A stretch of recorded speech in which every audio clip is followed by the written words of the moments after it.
Leitura do Livro dos Espíritos, Allan Kardec. Retorno da vida corpórea à vida espiritual. Separação da alma e do corpo. 154. A separação da alma e do corpo é dolorosa? Não. O corpo sofre frequentemente, mais durante a vida do que no momento da morte. Neste, a alma não toma parte. Os sofrimentos que experimenta algumas vezes no momento da morte são um prazer para o espírito, que vê chegar o fim do seu exílio. Na morte natural, que chega por esgotamento dos órgãos, em consequência da idade, o homem deixa a vida sem o perceber. É uma lâmpada que se apaga por falta de alimentação. 155. Como se opera a separação da alma e do corpo? Rompidos os laços que a retinham, ela se liberta. A separação se opera instantaneamente e por uma transição brusca. Há uma linha de demarcação bem nítida entre a vida e a morte? Não. A alma se liberta gradualmente e não escapa como um pássaro cativo que ganha subitamente a liberdade. Esses dois estados se tocam e se confundem. Assim, o espírito se libera pouco a pouco de seus laços. Os laços se desatam, não se quebram. Durante a vida, o espírito se liga ao corpo por seu envoltório semimaterial ou perispírito. A morte é apenas a destruição do corpo e não desse segundo envoltório que se separa do corpo quando cessa neste a vida orgânica. A observação prova que no instante da morte, o desligamento do perispírito não se completa subitamente. Ele não opera senão gradualmente e com uma lentidão que varia muito segundo os indivíduos. Para alguns, ele é muito rápido e pode dizer que o momento da morte é aquele do desligamento, algumas horas após. Para outros, aqueles, sobretudo, cuja vida foi toda material e sensual, o desligamento é muito menos rápido e dura algumas vezes dias, semanas e mesmo meses, o que não implica existir no corpo a menor vitalidade nem a possibilidade de um retorno à vida, mas uma simples afinidade entre o corpo e o espírito. Afinidade que está sempre em razão da preponderância que durante a vida o espírito deu à matéria. Com efeito, é racional conceber que quanto mais a vida o espírito deu à matéria. Com efeito, é racional conceber que quanto mais o espírito se identifica com a matéria, mais ele sofre ao se separar dela.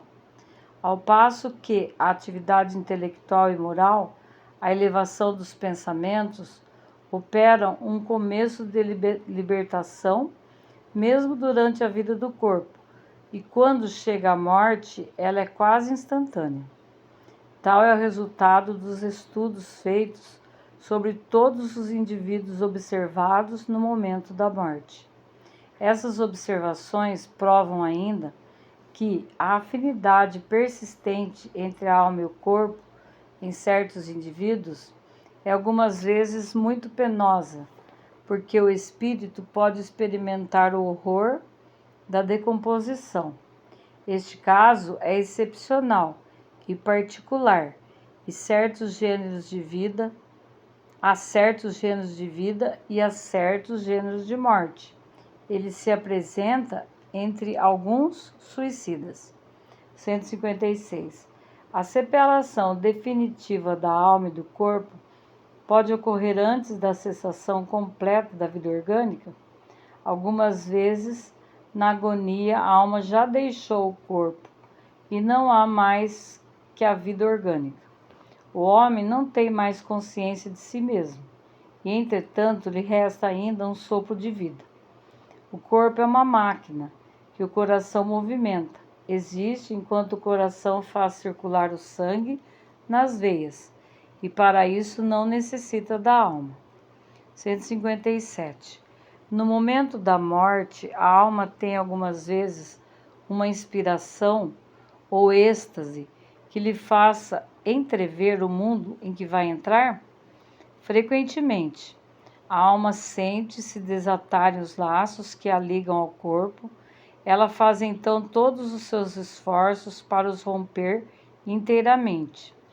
Já em parte desligada da matéria, vê o futuro se desenrolar diante dela e alegra-se por antecipação na situação de espírito. 158.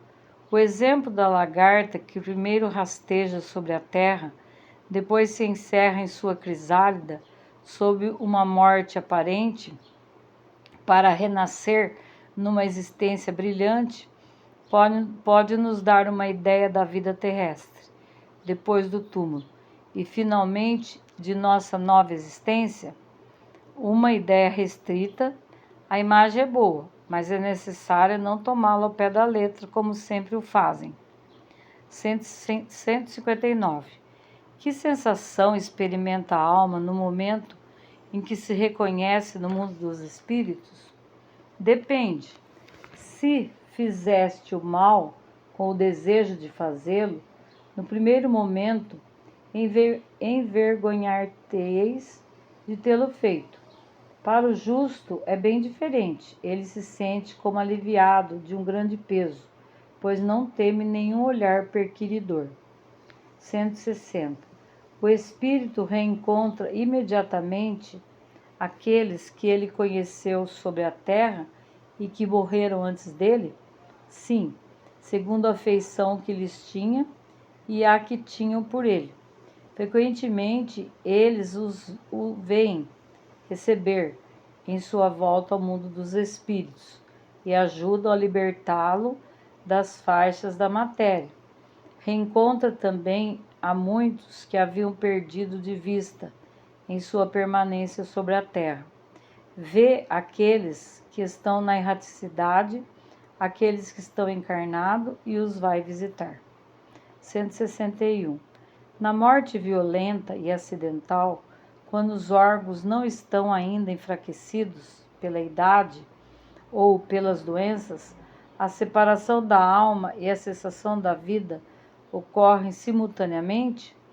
Geralmente é assim, mas em todos os casos o instante que os separa é muito curto. 162.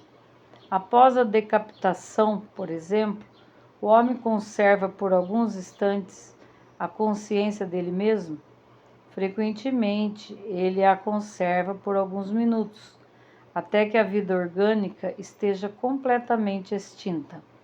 Mas, muitas vezes, também a expectativa da morte lhe faz perder esta consciência antes do instante do suplício. Trata-se aqui da consciência que o supliciado pode ter de si mesmo, como homem e por intermédio dos órgãos e não como espírito.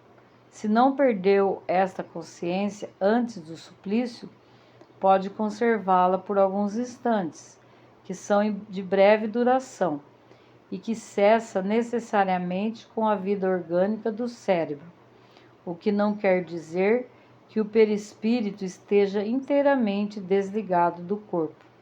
Ao contrário, em todos os casos de morte violenta, quando ela não resulta da extinção gradual das forças vitais, os laços que prendem o corpo ao perispírito são mais tenazes e o desligamento completo é mais lento.